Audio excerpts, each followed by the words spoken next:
तो दोस्तों शुरू करते हैं आज का एनालिसिस। आज जो स्टॉक हमने सिलेक्ट किया है उसका नाम है EIH लिमिटेड और ये होटल बिजनेस में है। इनके पास 3 ब्रांड है, ओबेरॉय होटल, ट्राइडेंट होटल और मेडन। अभी यहाँ पे एनालिसिस में आगे बढ़ने से पहले हमें दोस्तों ये चेक करना पड़ेगा कि इनको बिजनेस करने के लिए आता है कि नहीं।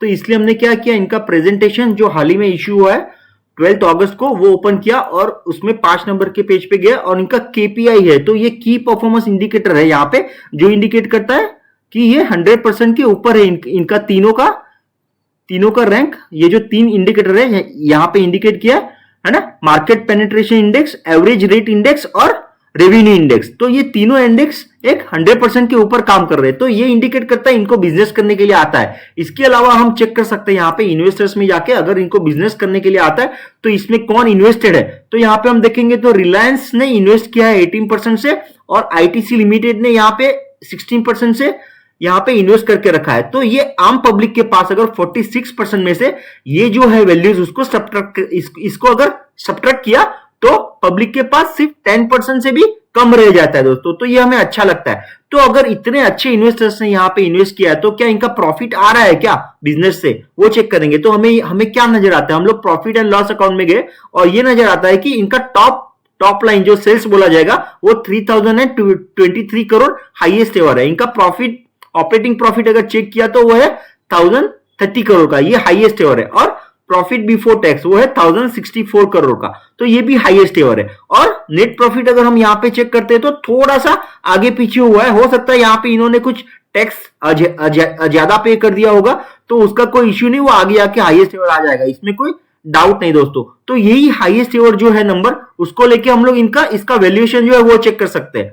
तो हमने क्या किया, यहाँ पे मैक्सिमम होराइजन सिलेक्ट किया और इसका पी रेशियो चेक किया। तो हमें क्या नजर आता है, ये जो मीडियन पी रेशियो है 48.7 का, उसके भी नीचे ट्रेड कर रहा है ये। और यहाँ पे 10 साल के होराइजन में भी चेक किया तो ये मीडियन लाइन जो है यहाँ पे जो डॉटेड लाइन से दिखाई गई है उसके भी नीचे ट्रेड कर रहा है। तो ये सारे होराइजन को एक बार चेक कर लेते हैं दोस्तों। तो ये हमें सस्ता नजर आता है। इसके अलावा इसके पीयर कंपैरिजन में भी गए तो यहाँ पे कुछ और ही स्टोरी नजर आती है, बहुत ही अच्छी स्टोरी है यहाँ पे। ये स्टोरी ये है दोस्तों यहाँ पे कि इसका पी रेशियो सारे पीएस में मिला के 26 का जो है वो सबसे कम है, लेकिन मैनेजमेंट का एफिशिएंसी देखिए जो ROCE से इंडिकेट किया जा सकता है वो है 20% का, जो सबसे ज्यादा है। तो ये हमें और कॉन्फिडेंस देता है दोस्तों एनालिसिस में। और बैलेंस शीट पे गए तो यहाँ पे हमें क्या नजर आता है कि इनके रिजर्व्स हाईएस्ट एवर है, जो है 5137 करोड़ के। और अगर इनके पास बिजनेस में इनके पास कुछ बोरोइंग है, कुछ डेट है 252 करोड़ का, तो उसके अगेंस्ट में इनके कैपिटल वर्क इन प्रोग्रेस मतलब कि एक्सपेंशन प्लान्स भी है, जो है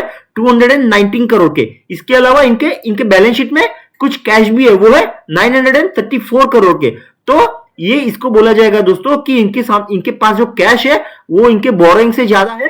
तो इसको क्या बोला जाएगा दोस्तों, नेट डेट फ्री कंपनी बोला जाएगा। यस, उसके सामने इनके एक्सपेंशन प्लान भी है। और यहाँ पे कैश फ्लो देखेंगे तो क्या नजर आता है, 993 करोड़ का इनका कैश फ्लो हाईएस्ट एवर है। अभी ये बैलेंस शीट भी इतनी स्ट्रांग है, इनका कैश फ्लो भी इतना स्ट्रांग है, तो इसके पीछे का रीजन क्या होता है दोस्तों, हमें पता है कि इनके नेट प्रॉफिट जनरेट करने का एक रिदम है, इनका हैबिट है, वो होता है। तो इनका नेट प्रॉफिट जो है 2015 से लेके अभी तक मतलब पिछले 12 सालों में 9 गुना से भी ज्यादा हुआ है, मोर देन 9 टाइम्स। तो ये सबसे अच्छा लगता है दोस्तों। इसके अलावा इनके एक्सपेंशन प्लान्स क्या है वो चेक कर लेंगे एक बार। तो एक्सपेंशन प्लान के लिए हमें तो यहाँ पे ये डिक्लेयर हो जाता है दोस्तों कि ये है पास्ट परफॉर्मेंस और ये है इनका फ्यूचर परफॉर्मेंस। लेकिन हमें इन्वेस्ट करने से पहले क्या देखना होता है, इनके फ्यूचर प्लान्स क्या है, एक्सपेंशन प्लान्स क्या है, वो हमेशा चेक करने होते हैं दोस्तों।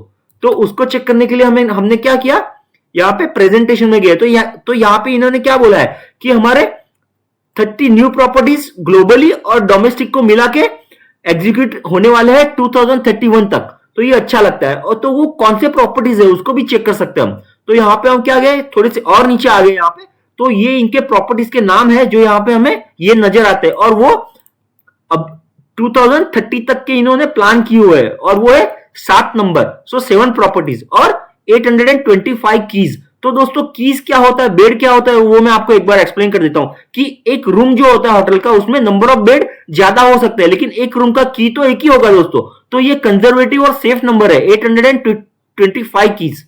सो ये हो गए इनके, जिसमें इनका खुद का इन्वेस्टमेंट है दोस्तों। और नीचे जाएंगे थोड़ा तो हमें ये पता चलता है कि ये लोग मैनेजमेंट में भी है, कि अगर किसका होटल है तो उसको मैनेज करके भी ये देते हैं। तो ये बिजनेस मॉडल आगे जाके असेट लाइट होने वाला है दोस्तों, कि ये मैनेज करना भी इनको आता है। तो ये दूसरे के होटल से वो मैनेज करने वाले हैं। तो वो है 1833 कीज, जो है 23 प्रॉपर्टीज अगले 5 साल में इन्होंने मैनेज करने का प्लान किया दोस्तों। तो यहाँ पे आगे जाके ये बिजनेस मॉडल असेट लाइट हो रहा है दोस्तों। तो ये सबसे अच्छा लगता है। अभी क्या करते हैं, इनके टेक्निकल चार्ट पे आ जाते हैं दोस्तों। तो आपको पता है कि ये अपना सेबी रेगुलेटर है, उसकी वजह से हमने क्या किया, ये आगे का 3 महीने का डेटा है वो छुपा दिया। और प्राइस में यहाँ पे क्या दिखता है, अगर ऑल टाइम हाई से इसका प्राइस चेक करेंगे तो ये अप्रोक्सीमेटली 36% नीचे चल रहा है। और इसमें टाइम करेक्शन क्या है वो भी चेक कर सकते हैं। तो उसको टाइम करेक्शन चेक करने के लिए हमने क्या किया, यहाँ पे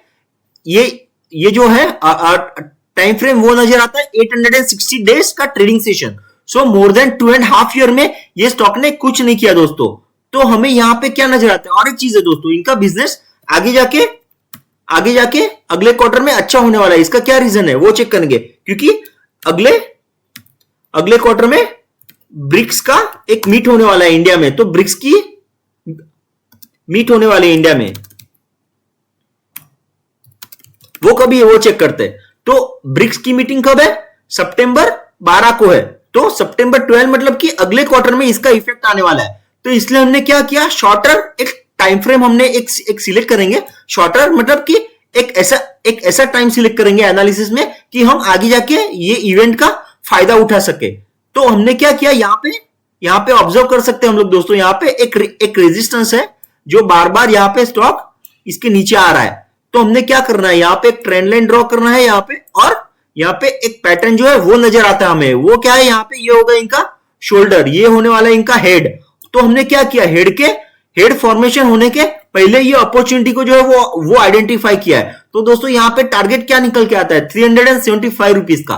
तो 375 रुपीज का टारगेट अगर हम अगले 3 महीने के लिए अगर सेट करते हैं, क्योंकि हमें क्या करना है, जो ब्रिक्स का मीटिंग जो इंडिया में होने वाला है, जिसकी वजह से इनका जो होटल बिजनेस है उसको सपोर्ट मिलने वाला है। तो हमने क्या किया, अगले क्वार्टर तक का एक टारगेट सेट करने का ट्राई कर रहे हैं दोस्तों। इसीलिए हमें 3 महीने के लिए एक टारगेट सेट करना पड़ेगा। तो वो क्या है, 375 रुपीज का।